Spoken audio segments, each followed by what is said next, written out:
I've always believed there's a certain kind of peace in isolation. That's why I took the job as the keeper of Cormac's Point Lighthouse.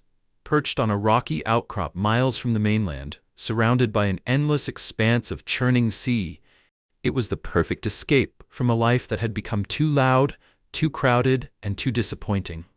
The first few months were everything I had hoped for. The rhythmic crash of waves against the rocks below became my lullaby. The light's slow, steady sweep across the horizon was hypnotic, almost meditative. I came to love the sound of the foghorn, a mournful, resonant call into the void. It was my voice, a singular presence in a vast and uncaring expanse. I kept a journal, partly to stave off the creeping loneliness and partly to document the small, strange occurrences that came with the job. At first it was mundane, logs of passing ships, weather patterns, and the occasional mechanical hiccup with the light. But as time went on, I began to notice oddities. It started with the birds.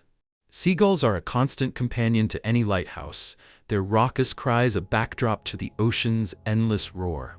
But these gulls were different. They wouldn't perch on the railing or wheel lazily in the sky as they usually did. They circled the lighthouse in tight, almost aggressive patterns, their cries shrill and urgent, like warnings I couldn't decipher. Then came the nights. The light at Cormac's Point is supposed to be a beacon for passing ships, a guide through treacherous waters. But there were nights when it felt more like an invitation, a pale, sweeping finger that called out into the darkness for something to come closer. And something did. I first noticed it on a particularly foggy night, the kind of fog that turns the world into a gray abyss, where even the sea's endless rhythms feel muffled and wrong. I was in the lantern room, performing a routine check on the light, when I saw it, a shadow in the mist. At first, I thought it was a trick of the light, the beam catching on the fog in just the right way, but it didn't move with the fog. It stood there, solid and unmoving, just at the edge of the rocks where the sea met the land, a human shape, or so I thought. I grabbed the old pair of binoculars from the shelf and trained them on the figure, but by the time I focused, it was gone. A chill ran down my spine, the kind of cold that no amount of layers could chase away. I told myself it was nothing, an illusion caused by exhaustion and isolation. The mind plays tricks when it's alone for too long. But the next night it happened again, and the night after that. The shadow was always in the same spot, standing just beyond the rocks, never moving, never coming closer, just watching. I stopped sleeping. How could I, with the feeling that something was waiting for me just outside? I began pacing the lantern room, the beam of light my only companion as it swept across the sea. I told myself I'd imagined it all. The birds, the shadow, the cold that seemed to seep from the very stones of the lighthouse. But the journal didn't lie. I flipped through the pages, desperate for an explanation, and I found something buried near the back, an entry from the keeper before me. It was short, almost cryptic. The light calls to them. Don't let it falter. If it does, you'll see them too. The words burned into my mind. I didn't know who them was, and I wasn't sure I wanted to. But the implication was clear. The light was more than a guide for ships. It was a barrier, a line drawn between the safety of this world and something far darker. For the first time, I felt truly afraid. The solitude I had once craved so deeply had turned into a prison, and the light I tended so faithfully had become my only shield. That night, I didn't see the shadow. But I didn't sleep either. I stayed in the lantern room, watching the light as if my life depended on it. And maybe it did. Something was out there, waiting in the fog. And I was beginning to understand that it wasn't the lighthouse that was keeping me safe. It was the light. The nights after reading the journal entry stretched longer, darker. Every hour felt like a battle against an unseen force, something lurking just beyond the reach of the lighthouse's beam. I had started leaving the lantern room only during the day, and even then, the creeping sense of dread clung to me like the sea air. It wasn't until the light flickered for the first time that I realized how fragile my sanctuary truly was. It happened just after midnight, the lighthouse rhythmically casting its protective glow over the churning waves. I was at my usual post in the lantern room, pacing the narrow space and watching the beam as it swept over the endless ocean. Then, without warning, the light faltered. For half a second, the room plunged into darkness, the kind of oppressive black that smothers all sense of space and time. My heart leapt into my throat as the light sputtered back to life, dimmer than before. I scrambled to the mechanisms, checking every lever and gear. The lighthouse's machinery was old, worn from years of salty air and constant use, but it had never failed me before. My hands shook as I adjusted the controls, praying it was just a temporary glitch. Then, out of the corner of my eye, I saw it. The shadow. It was closer this time, no longer lingering at the edge of the rocks. It stood on the narrow strip of land that led up to the lighthouse, its outlines stark against the faint glow of the light. It was taller than I remembered, its form more defined, a figure draped in something that moved like smoke, shifting and curling in the night air. I froze, unable to tear my eyes away. It didn't move, but I could feel its gaze, heavy and piercing, as if it could see straight through the stone walls and into my very soul. The light flickered again, and with it, the shadow seemed to grow. Desperation took over. I tore through the maintenance manual, searching for a solution. My hands brushed against the toolbox, and I fumbled for the spare parts I kept on hand. The lighthouse had to keep shining. It wasn't just for the ships anymore, it was for me. As I worked, the shadow didn't move, but I could feel it pressing closer, its presence like a cold weight on my chest. The air in the lantern room grew stifling, thick with an unnatural stillness. Then the light went out completely. The darkness was absolute, swallowing everything in an instant. My breath came in shallow gasps as I fumbled for the emergency lamp. When I finally managed to light it, the room felt smaller, the shadows deeper and more alive. I turned toward the window, and my blood ran cold.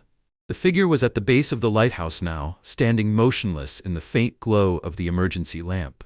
Its features were still obscured, but I could see its outline more clearly, a tall, gaunt shape cloaked in something that rippled like water. It raised a hand, skeletal and elongated, and pointed directly at the lantern room. Panic overtook me. I worked feverishly on the light, every second stretching into an eternity. The gears groaned as I forced them into place, my fingers slipping on the cold metal. I muttered prayers under my breath, half-formed pleas to gods I didn't believe in. Finally, the light sputtered back to life, brighter and steadier than before. The room flooded with its warm glow, and I collapsed against the wall, my chest heaving. When I dared to look outside again, the shadow was gone. But the relief was short-lived.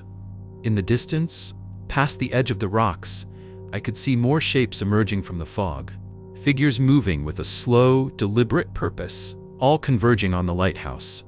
The journal's words echoed in my mind. The light calls to them. Don't let it falter. I realized then that this wasn't just about keeping the light steady.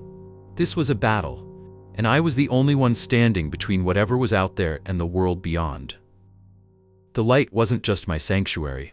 It was the only thing holding the darkness at bay. The light stayed steady through the night, but it no longer felt like enough. The next morning, I went through the motions of my duties with a sense of detachment, as though my body and mind had split in two. I cleaned the lantern room, tightened every bolt, and checked the fuel reserves twice. I even swept the stairs, a task that usually felt pointless, but now seemed like the only thing tethering me to reality. As the sun set, a dense fog rolled in. Thicker than anything I'd ever seen, it clung to the rocks and the lighthouse walls, swallowing the horizon. It muffled the crash of the waves, turning the world into an oppressive silence, broken only by the rhythmic hum of the foghorn. And then the voices started. At first they were faint, whispers carried on the wind, too indistinct to understand. I told myself it was my imagination, the isolation playing tricks on me. But as the night deepened, they grew louder, clearer. They didn't come from one direction but seemed to echo from everywhere at once. Low and mournful, they drifted through the fog like a chorus of lost souls. Help us. Why won't you open the door? You can save us. I froze in the lantern room, my hands gripping the edge of the control panel. The light continued its steady sweep across the fog, but it did nothing to dispel the unease creeping over me. The voices grew more insistent, overlapping in a cacophony that sent shivers down my spine. Let us in. We've come so far. Don't leave us out here. I clenched my fists, refusing to give in to the fear that threatened to overwhelm me. You're not real. I muttered under my breath. You're not real. But deep down, I wasn't so sure. The lighthouse door rattled, a sharp sound that cut through the voices. My heart jumped into my throat as I grabbed the old, rusted wrench I kept by the stairs. It wasn't much, but it was better than nothing. I made my way down the spiral staircase, the metal steps creaking under my weight. The air grew colder with each step, the chills seeping into my bones. When I reached the bottom, the door rattled again, this time more violently. "Please," a voice pleaded from the other side. "We just want to come in." I hesitated, my hand hovering over the latch. It sounded so human, so desperate. But then I remembered the shadow on the rocks, the figures in the fog. "No," I whispered. The voice turned sharp, its tone twisting into something darker, angrier. "You'll regret this." The rattling stopped, replaced by a heavy silence. I backed away from the door, wrench still clutched in my hand, and returned to the lantern room. The fog seemed thicker now, swirling around the lighthouse in eerie patterns. The light's beam cut through it, illuminating fleeting shapes that disappeared as quickly as they appeared. And then, just outside the window, I saw her. A woman stood on the rocks, her figure shrouded in mist. She was dressed in what looked like an old-fashioned gown, its fabric billowing as though caught in a breeze that didn't exist. Her face was pale, almost translucent, with eyes that glowed faintly in the dark. She looked up at the lantern room, her lips moving silently. I couldn't hear her words, but I could feel them, like a cold wind pressing against my chest. I backed away from the window, my pulse racing. The voices returned, louder now, a symphony of anger and despair. "You can't keep us out forever. The light won't save you. Join us." I sank to the floor, my hands over my ears, but it didn't help. The voices were inside my head, clawing at my sanity. Somewhere in the fog, the foghorn let out a mournful wail, as if it too was trying to warn me. The journal's words echoed in my mind again. The light calls to them. Don't let it falter. I crawled back to the control panel, my shaking hands adjusting the light's mechanisms to ensure it stayed steady. The voices grew quieter, retreating into the fog, but I knew they weren't gone. They were waiting, biding their time. And I was running out of it. The voices stayed with me, even as dawn broke and the fog began to lift. They lingered in the back of my mind, faint whispers that ebbed and flowed like the tide. Exhaustion hung heavy on me, but I couldn't let my guard down. Not now, not ever. The journal had become my lifeline. I pored over its pages, searching for anything that could explain what was happening. Most of it was mundane, a log of repairs, weather patterns, passing ships, but scattered throughout were cryptic notes, warnings left by the keepers who came before me. They come with the fog. The light is our shield, but it is not infallible. If the light fails, do not look into their eyes. I read those words over and over until they felt burned into my memory. The keepers before me had faced this. They had fought to keep the light burning, to hold back whatever was out there. And now it was my turn. That night, the fog returned thicker than ever, wrapping the lighthouse in a suffocating embrace. I climbed to the lantern room, my hands trembling as I checked the mechanisms again and again. The light swept across the darkness, its glow steady and unwavering, but I couldn't shake the feeling that it wasn't enough. The first knock came just after midnight. It wasn't on the door this time, but on the window of the lantern room.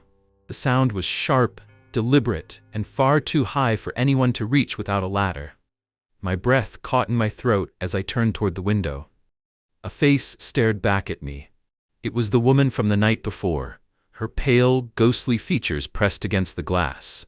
Her eyes glowed faintly, like embers burning in the dark.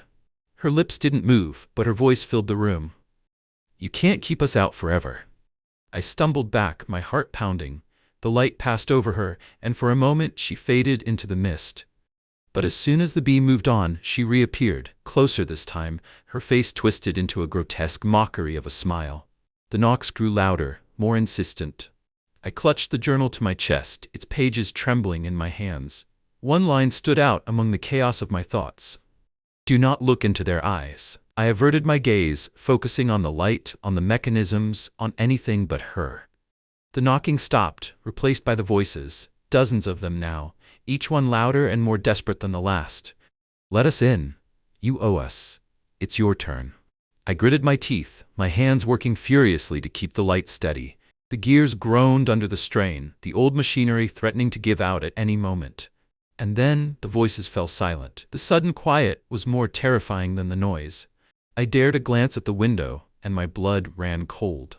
The woman was gone, but she hadn't left. She was inside. She stood at the edge of the lantern room, her gown trailing behind her like smoke. Her glowing eyes locked onto mine, and I felt an overwhelming pull, like gravity dragging me into an abyss. Do not look into their eyes. I tore my gaze away, my vision swimming as I stumbled back against the control panel. The light flickered, its beam wavering as if it too was struggling against her presence. "You've kept the light for so long," she said, her voice like a storm rolling over the sea, "but it's not yours to keep. It's time to pass it on." "No," I whispered, my voice shaking. "I won't." Her smile widened, and she took a step closer. The air grew colder, heavier, as if the room itself was collapsing under her weight. "You can't hold it forever," she said. "The light will falter, and when it does, we'll be waiting." With a sudden burst of desperation, I lunged for the control panel, turning every knob, tightening every bolt. The light flared, brighter than I'd ever seen it, flooding the room with a searing glow. The woman let out a shriek, her form dissolving into mist. The voices rose in a deafening chorus, then faded into silence as the light steadied once more. I collapsed to the floor, gasping for air. The fog outside began to thin, the first rays of dawn breaking through the darkness. But her words lingered. A final warning etched into my mind. The light was my shield, my only defense against the horrors that waited in the fog. But it wouldn't last forever. And when it failed, I knew I'd be alone in the dark. The storm rolled in without warning, a wall of dark clouds swallowing the horizon and blotting out the stars. The sea roared like a beast awakened from slumber, waves crashing against each other in a chaotic frenzy. From my vantage point in the old lighthouse, I could feel the vibrations of each powerful strike, as if the ocean itself was trying to claim the land. I had been assigned to this post 3 months ago, a transfer meant to clear my head after everything. I won't get into that now. It's a story best left buried. The solitude of the lighthouse was supposed to be a reprieve, a chance to rebuild myself in the quiet company of the sea. But tonight, the sea was anything but quiet. I was standing in the lantern room, watching the beam cut through the darkness. The lighthouse was old, its machinery prone to groaning and stalling, but tonight it held steady, its light an unwavering beacon in the tempest. It was mesmerizing, almost hypnotic, the way the beam swept across the waves, illuminating their wild crests before vanishing into the abyss. Then, through the chaos, I saw it. At first, I thought my eyes were playing tricks on me. The storm distorted everything, bending the horizon and throwing the shadows into a frenzy. But as the light passed over the water again, there it was. A ship. It shouldn't have been possible. The storm was too fierce, the waves too treacherous. No captain in their right mind would sail through this. And yet, there it was, a tall, looming vessel, its silhouette stark against the flashes of lightning. I grabbed the binoculars from the nearby table and focused on the ship. It was massive, a ghostly behemoth with sails that looked tattered and torn, flapping wildly in the wind. The hull was dark, almost black, and carved with intricate designs that seemed ancient and unfamiliar. What struck me most was the lack of lights. Not a single lantern flickered aboard the ship. No sign of life or movement. It was as if the vessel itself was a shadow, something pulled from the depths of the ocean's nightmares. The radio crackled behind me, snapping me out of my trance. It was the Coast Guard. Their voices strained as they relayed instructions to nearby vessels. I grabbed the mic and tried to report what I was seeing, but the storm interfered with the signal, drowning out my words. When I looked back through the binoculars, the ship was closer, much closer. It moved with a grace that defied the chaos around it, cutting through the waves as if the storm bent to its will. The lightning illuminated its deck, and I could swear I saw figures, shadowy, indistinct, but undeniably there. And then, the light passed over the ship again, and it was gone. I froze, lowering the binoculars. The horizon was empty, nothing but the violent sea and the relentless rain. My heart pounded in my chest as I scanned the water, searching for any sign of the vessel, but it was as if it had never been there. The storm raged on, but the air in the lantern room felt different now, heavier, colder. The light continued its steady rotation, but its beam seemed weaker, less certain. I stayed there all night, unable to tear myself away from the window, my eyes glued to the sea. I couldn't explain what I'd seen, but I knew one thing for certain. That ship wasn't meant to be here, and neither was I. The storm had passed by morning, leaving behind an ocean that seemed unnaturally calm. The lighthouse's beam finally ceased its rotation as the sun climbed into a pale, washed-out sky. But I couldn't shake the image of the ship from my mind. The towering sails, the intricate carvings on its hull, and the figures I thought I saw moving across its deck. I told myself it had to be a trick of the storm, a product of exhaustion and fear.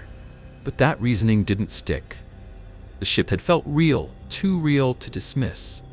After my routine morning checks, I decided to dig through the lighthouse logs. If there had been another keeper who had seen something similar, I needed to know. The logbooks dated back decades, their pages brittle and yellowed, filled with the meticulous handwriting of keepers long gone. At first, everything was mundane: weather reports, notes on passing ships, maintenance schedules.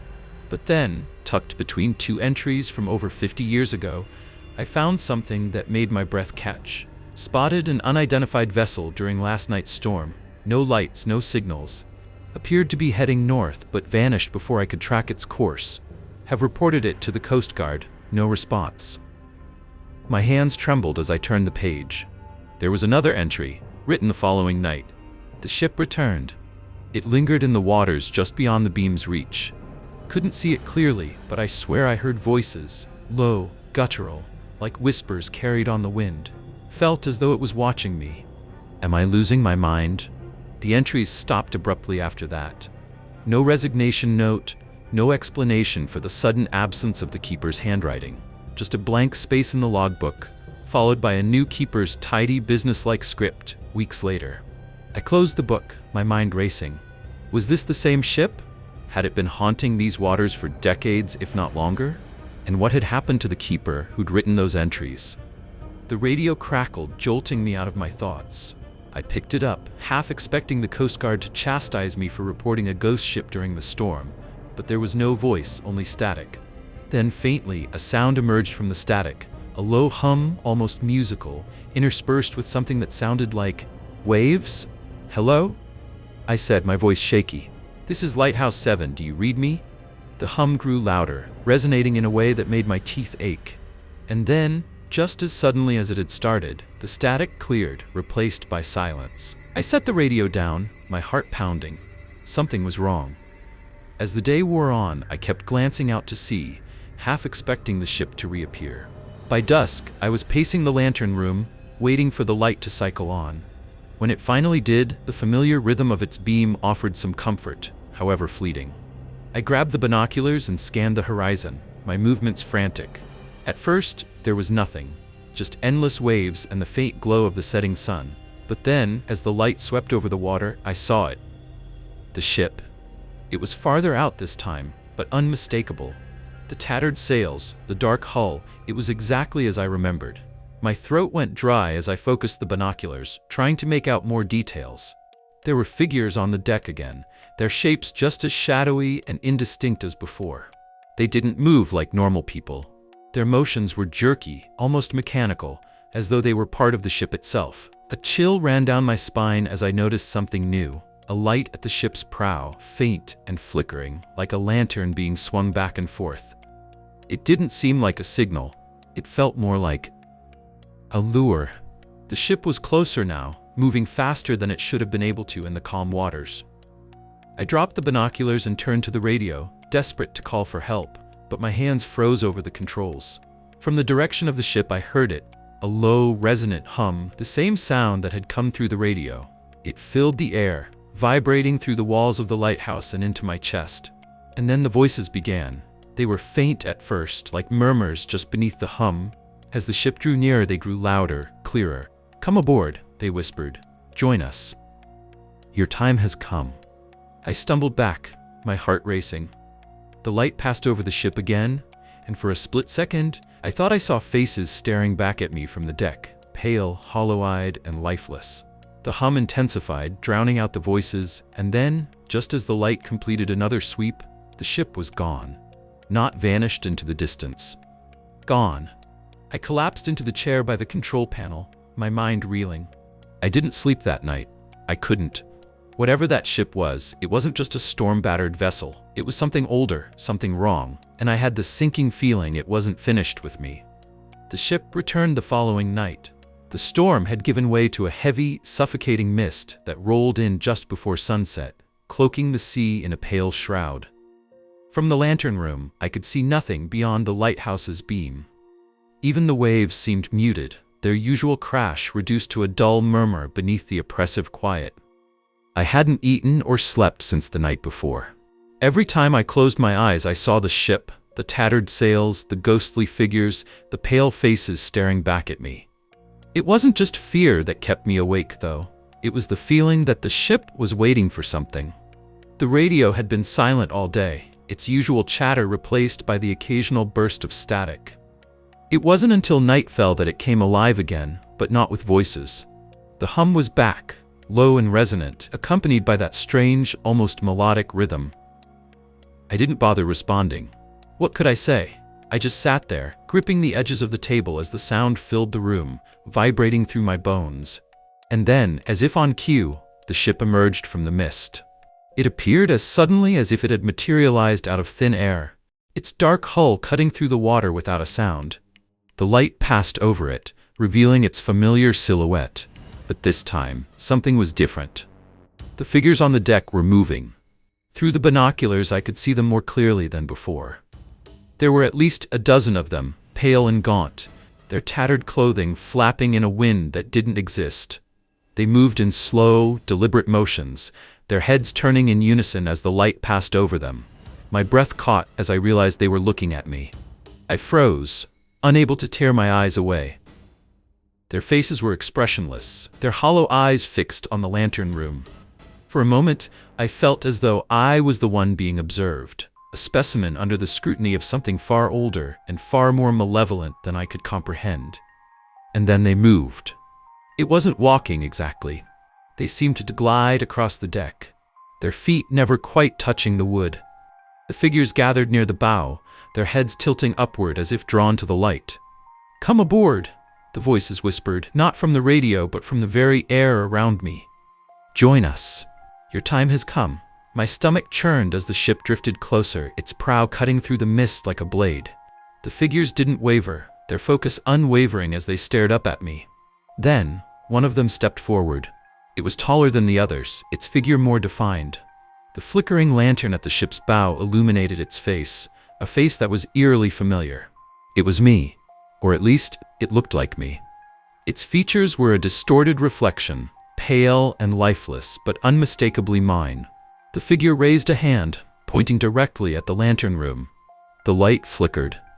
Panic surged through me as I turned to the control panel, frantically checking the machinery. Everything appeared to be functioning, but the beam was weakening, its glow dimming with each pass. "Don't," I whispered to myself, my hands trembling as I worked the controls. "Don't go out. Please don't go out." The light flickered again, and the hum grew louder, drowning out even the sound of the waves. When I looked back through the window, the figure was no longer on the ship. It was on the deck of the lighthouse. I stumbled backward, my heart hammering in my chest. The figure stood motionless, its empty eyes fixed on me. Behind it, the ship loomed in the mist, its shadowy crew still gathered at the bow. The light flickered once more, then flared brightly, illuminating the deck. For a brief moment, I saw everything. The warped, rotting wood beneath the figure's feet, the faint glimmer of chains that seemed to bind it to the ship, and the other figures watching silently from below. And then, just as quickly as it had appeared, the figure was gone. The light steadied, its beam slicing through the mist with renewed strength. When I looked back toward the ship, it was gone too. I collapsed into the chair, my body trembling with exhaustion and fear. Whatever this ship was, it wasn't just a ghostly apparition. It was something worse, something that defied explanation, and it wasn't going to stop. Not until it got what it wanted. The ship came closer that night than it ever had before. I had prepared myself as best I could. The light was steady, the mechanisms triple-checked to ensure they wouldn't fail. I kept the binoculars within reach, though I wasn't sure why. I wasn't certain I wanted to see anything more clearly. The radio sat silent, except for the occasional crackle of static that I now dreaded hearing. I couldn't sit still. My pulse raced as I paced the lantern room, my eyes darting to the mist-shrouded sea. Something about the air felt heavier tonight, oppressive, like the storm had never truly left. Then, as the light swept across the water, I saw it. The ship was back. It emerged from the mist with a grim inevitability, its black hull reflecting none of the light, as though it absorbed it instead. The tattered sails billowed in a wind that didn't exist, and the shadows on its deck were more numerous than before. But this time, it wasn't silent. A deep, mournful sound resonated across the water, like the groan of wood under immense strain or a bell tolling from the depths of the ocean. It was a sound that seemed to vibrate through the air and into my bones, each note heavy with sorrow and dread. Then I saw him, the captain. He stood at the ship's prow, a figure of striking clarity against the shadows. His uniform was dark, adorned with intricate embroidery that shimmered faintly in the light. His face was pale, almost skeletal, with hollow eyes that seemed to glow faintly. He held a staff or a cane, its top shaped like a ship's wheel, and he leaned on it as though the weight of eternity pressed down on him. The voices returned, whispering in unison, but now they spoke directly to me. "You cannot escape. The curse is upon you. Face him, or be lost forever." I froze, my breath catching in my throat. The captain raised his head, his hollow gaze locking onto the lighthouse. The beam of light seemed to falter as it passed over him, dimming slightly as if the ship was drawing its energy away. Without thinking, I grabbed the binoculars. As I focused on the captain, I noticed something strange. His lips were moving. He was speaking, but no sound reached me. Then the light flickered again, and I understood. He wasn't speaking. He was chanting. The air grew colder, the mist thickening around the lighthouse. The hum that had haunted me before returned, louder and more resonant, vibrating through the walls. I stumbled back from the window, clutching the control panel, as the room seemed to tilt beneath me. Through the glass, I saw the captain raise his staff. The ship began to glow faintly, its dark hull now etched with fiery lines that resembled veins. The shadows on the deck surged forward, their forms merging into a writhing mass of darkness that spilled over the sides of the ship like smoke. The voices grew louder, more insistent. "Join us. Your time has come. Fulfill the curse." I felt an overwhelming compulsion to leave the lantern room, to descend the lighthouse steps and walk toward the shore. My legs moved of their own accord, but I fought against it, gripping the edge of the control panel until my knuckles turned white. "Why me?" I shouted into the void, my voice trembling. "What do you want from me?" The voices fell silent. And then, as if in answer, the captain spoke. His voice was a deep, guttural echo, cutting through the storm like a blade. "You bear the light," he said. "The light that guides the lost. And now, you must guide me." His words struck me like a physical blow. I staggered back, my mind racing. The lighthouse was meant to guide ships to safety, but this was something else entirely. "I don't understand," I whispered. "You will," the captain replied, his tone almost mournful. "The curse binds us all, the ship, the crew, and now, you." The shadows surged again, reaching out toward the lighthouse. The mist thickened, obscuring the beam of light until it was little more than a faint glow. The captain's figure blurred, his voice fading into the hum that now filled the air. And then, just as suddenly as it had begun, the light flared. The beam cut through the mist, stronger than before, and the ship began to retreat. The shadows dissolved, the glow in the captain's hollow eyes dimming. For a moment he looked almost relieved. "Not tonight," he said softly, his voice carrying an edge of sorrow. "But soon." The ship disappeared into the mist, its haunting groan fading into the distance. The air grew still and the light steadied, its rotation resuming as if nothing had happened. I sank to the floor, my body trembling. The curse wasn't just his, it was mine now too. And I knew deep down that the captain would return. Because a curse like this doesn't fade, it only waits. I've always been drawn to the sea, but I didn't understand why until it was almost too late. It started with the sound, the low, almost imperceptible hum that seemed to pulse in the back of my mind. At first, I thought it was just the wind, or maybe the creaking of the old dock where I often spent my weekends. But then it grew louder. more insistent. The sound of the water against the wood, of waves gently crashing, was replaced by something else. Something deeper. Something urgent. I don't know when I first heard it clearly, but I remember the night it happened. It was just past midnight, and the moon hung low in the sky, casting silver streaks across the black water. The dock was empty. No fishermen, no tourists, just me and the sea. I'd been sitting there for hours, letting the cool air wash over me, when I heard it. A voice. It wasn't a voice like a person's, more like a whisper just at the edge of hearing. But I could feel it in my bones. It beckoned to me, pulling me closer to the water's edge. The words were too faint, too distorted, but they were there, just beneath the surface, and they were calling my name. Come closer. I stood, not fully understanding what I was doing. My body moved of its own accord, as though something in the depths of the ocean was tugging at my very soul. My feet led me toward the end of the dock, where the water lapped eagerly at the wood. The voice, clearer now, echoed in my mind. It was soft, melodic, like a lullaby, but there was something wrong about it, something off. It wasn't the calm, soothing melody of the ocean I was used to. No, this was different. This was a command, a pull I couldn't resist. I stood at the end of the dock, staring down into the blackness below. Come closer, we're waiting for you. The water was cold, even from here, but the voice promised warmth, safety, peace. And for some reason, I believed it. I leaned forward, the chill of the night air mingling with the warmth of the voice. I felt dizzy, like I was being drawn into the sea itself. Then, something shifted in the water. At first, I thought it was a fish, or maybe a shadow moving beneath the surface. But then the shape emerged, a pale, ghostly form, its limbs long and twisted, its face a blur of drowned features. It reached for me, fingers stretching, its eyes wide and hollow, locked onto mine. My heart raced as I stumbled back, but its voice kept pulling me forward.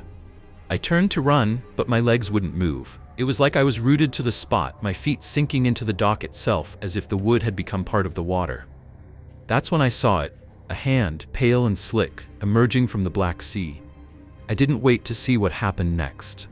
I bolted, stumbling across the dock, my pulse pounding in my ears. When I reached the shore, I didn't stop. I didn't look back. The only sound I could hear was my own breath, ragged and panicked, mixing with the distant call that still echoed in my head. I don't know what it wanted, what it was, but I know one thing for sure now: it's not over. It's waiting for me. I couldn't shake the feeling of the sea's call, not even after I left the dock. The fog rolled in thick the next morning. It was the kind of fog that clung to everything, wrapping itself around houses, trees, and the roads like a suffocating blanket. As I stepped outside, the air was damp, heavy, with an unnatural chill. My breath fogged in front of me, mingling with the mist that seemed to whisper and move, alive in ways it shouldn't be. The sun was nowhere to be seen. The fog stretched endlessly, swallowing the world whole. I tried to ignore it, tried to get back to my normal routine, but the thought of that voice, of the shape that emerged from the water, clung to me as persistent as the fog itself. I hadn't told anyone what happened, not even my closest friends. Who would believe me? They'd think I was crazy. I thought maybe I had just been tired, or maybe it was a bad dream, but the feeling in my chest told me otherwise. I was being watched. I could feel eyes on me even in the middle of town. Even now, as I walked through the fog, the air thick with the stench of salt water, I couldn't escape it. Then, as I walked through the deserted streets, I heard it again. A soft murmur, a whisper. I froze. The fog around me seemed to shift, like the air was charged with something dark and heavy. The sound of the sea, once distant, was now creeping into the very core of the town, pushing through the fog like a living thing. Come back. It wasn't just the sea anymore. The voice was in my head, in the mist, in the very air I breathed. I turned, half expecting to see someone there, someone real, but there was no one. Only the thickening fog, swirling and whispering, hiding something beneath it. The voice had changed. It was no longer soft or melodic, but urgent, desperate. It wanted me back. I could feel it in every fiber of my being, like a pull I couldn't resist, a magnetic force drawing me to the water's edge. My feet began to move on their own, one step after another, through the thick fog. My heartbeat quickened, but I couldn't stop. There was something I had to do, something I had to see. As I walked, the whispers grew louder. I could almost make out words now, phrases that felt familiar, but distant, as though they were memories I had long forgotten. You belong here, with us, forever. I blinked, and the fog shifted again. Shapes began to emerge, ghostly, shadow-like figures that moved in and out of my vision, like they were just beyond the edge of reality. My hands trembled as I reached out, but they were gone, slipping back into the mist, leaving nothing but the cold air behind. The fog had thickened so much that it felt like the world itself had vanished. Only the voices remained. The murmurs were louder now, more distinct. Come to us. I had to stop. I couldn't keep going. My legs were moving on their own, but my mind screamed for me to turn back, to run. I stopped in my tracks, forcing my body to obey. The fog seemed to close in around me, thick and heavy, smothering the air. I was drowning in it, but it wasn't the sea this time. It was the fog, the whispers, the call. Why are you fighting it? We've been waiting for you. The fog parted for just a moment, and I saw it. A figure standing in the distance, its form shimmering like a reflection on the surface of the water. Its eyes were dark, hollow, like the depths of the ocean itself. It was watching me, waiting for me. I knew that face. It was a face I had seen once, years ago, when I was just a child. A friend of my family who had drowned in the same waters I had always been drawn to. They never found the body. But here, in the fog, they were waiting for me. Without thinking, I turned and ran. I didn't know where I was going, only that I needed to get away. The mist felt like it was closing in tighter, like it was alive, chasing me, dragging me back toward the sea. The whispers were louder now, almost deafening. You can't escape us. I didn't stop. My legs burned with exhaustion, but I couldn't slow down. The fog stretched endlessly in all directions, and no matter how far I ran, it never seemed to thin. The voice followed me, and I knew deep down that I couldn't escape it. I could hear the ocean now, closer than ever, crashing against rocks that weren't even supposed to be there. The sea had come to me. It was no longer a distant call. It was here. I don't know how long I ran, but it felt like hours. My breath was ragged, my legs weak, yet the fog seemed to stretch on forever, swallowing up the world around me. Every step I took felt heavier, as though the mist itself was pulling me back, unwilling to let me go. I don't know how I ended up at the old lighthouse. Maybe it was the pull of the water, or maybe the voice had been guiding me all along. But when I finally reached the towering structure, something inside me, something primal, urged me to go inside. It wasn't just a building to me anymore. It was a threshold, a place where the world between the living and the dead blurred, and where the sea's call could finally be answered. The door creaked as I pushed it open, the rusted hinges groaning in protest. Inside, the air was stale, thick with the scent of mold and decay. My flashlight cut through the darkness, illuminating crumbling walls, forgotten relics of a time long past. The place had been abandoned for years, but now it felt different, alive in a way. I stepped forward, each footfall echoing in the silence, and then I heard it again, the whisper. It wasn't in my head this time. It was real, coming from somewhere deeper inside the lighthouse. Come closer, come see what we've become. I hesitated, but only for a moment. I had to know. I had to understand what was happening to me, to all of us. I followed the sound of the voice, my heart pounding in my chest. It led me to the spiral staircase, winding upward toward the lantern room at the top. The steps groaned under my weight, the cold air wrapping around me like an unseen hand. The higher I went, the colder it became, and the whispers grew louder. Don't be afraid. I reached the top, and that's when I saw them. At first I thought they were shadows, but as my eyes adjusted, I realized the truth. The figures standing in the corner of the room were not shadows, they were people. Or at least, they had once been. They were waterlogged. Their clothes clung to their bodies, heavy with salt water, their skin pale and bloated, as if they had been submerged for too long. Their eyes were empty, lifeless, yet somehow still watching me. They looked like the drowned, but not in the way I had imagined. They were waiting. One of them stepped forward, and I recognized it immediately. It was the face of the person who had drowned years ago, the one I had seen in the fog. But now, their features were twisted, their skin peeling away in places, their mouths stretched into a silent scream that never came. I staggered back, my breath catching in my throat. You're just like us, they said. their voice rasping, gurgling with the sound of water in their lungs. "You've been marked. We all have." I opened my mouth to speak, but the words wouldn't come. The figure reached for me, and I flinched, stepping back, but it was too late. Its hand, slick and cold, grabbed my wrist with a force that sent a shock of ice through my veins. "Don't resist," it whispered, its voice low and wet. "You're one of us now. You belong to the sea." I tried to pull away, but my legs felt weak, as though the very ground beneath me had turned to water. I felt it then. The pull, the undeniable magnetic force drawing me in. My vision blurred, the world spinning around me. The other figures closed in, their eyes fixed on me, their faces contorted in agonized expressions. They didn't speak. They didn't need to. The air was thick with their presence, their longing, their hunger. I knew, with a chilling certainty, that this wasn't just about the drowned. This was about something far older. The sea had claimed them, but now it wanted more. It wanted me. I fought against it. I struggled to break free, but the more I resisted, the tighter the grip of the waterlogged ones became. Their hands were cold, their touch like the embrace of death itself. "You can't escape," one of them hissed. "The sea never lets go, not once it has claimed you." I screamed, but no sound escaped. The sea had taken my voice, just as it had taken theirs. It was closing in, all around me. The darkness was suffocating. The whispers were deafening, a chorus of drowned souls, their words a constant hum in my ears. And then, just as I thought I would be swallowed whole, the fog outside the lighthouse seemed to shift. The wind picked up, and with it a crashing sound. The sound of waves, thunderous and violent. The door to the lantern room slammed open, and the sea poured in. It was a flood, a torrent of water, crashing over the edges of the lighthouse, sweeping everything in its path. The waterlogged ones were pulled into the tide, their forms dissolving into the black abyss below. But as they disappeared, I saw something worse. Their eyes, those empty, lifeless eyes, locked onto mine one last time. And then I was alone.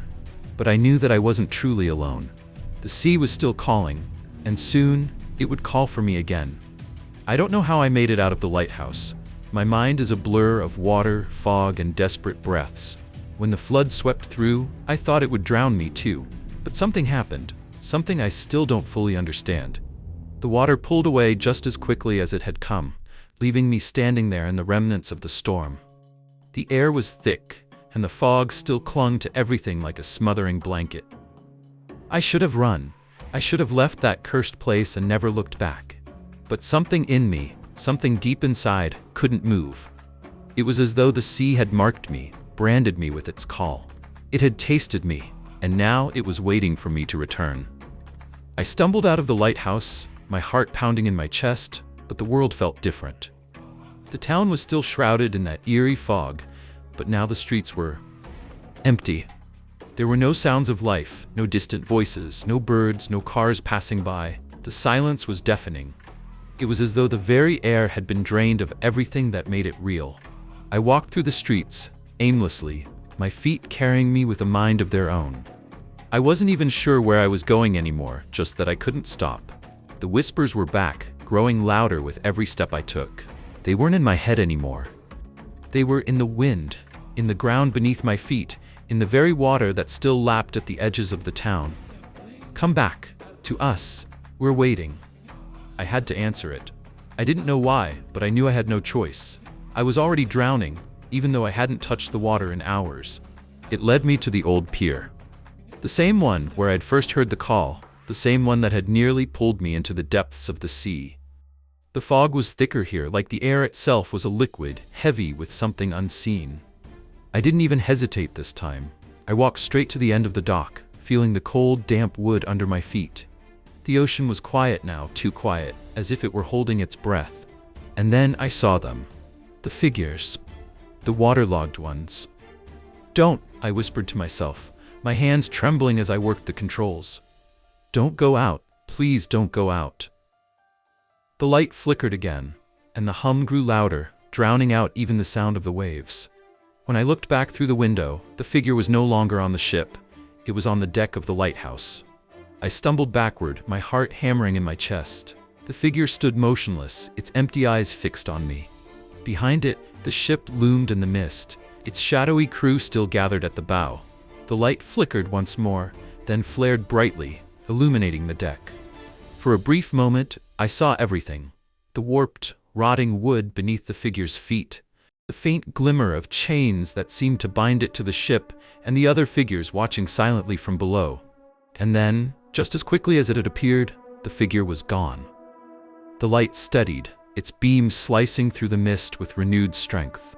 When I looked back toward the ship, it was gone too. I collapsed into the chair, my body trembling with exhaustion and fear. Whatever this ship was, it wasn't just a ghostly apparition. It was something worse, something that defied explanation, and it wasn't going to stop. Not until it got what it wanted. The ship came closer that night than it ever had before. I had prepared myself as best I could.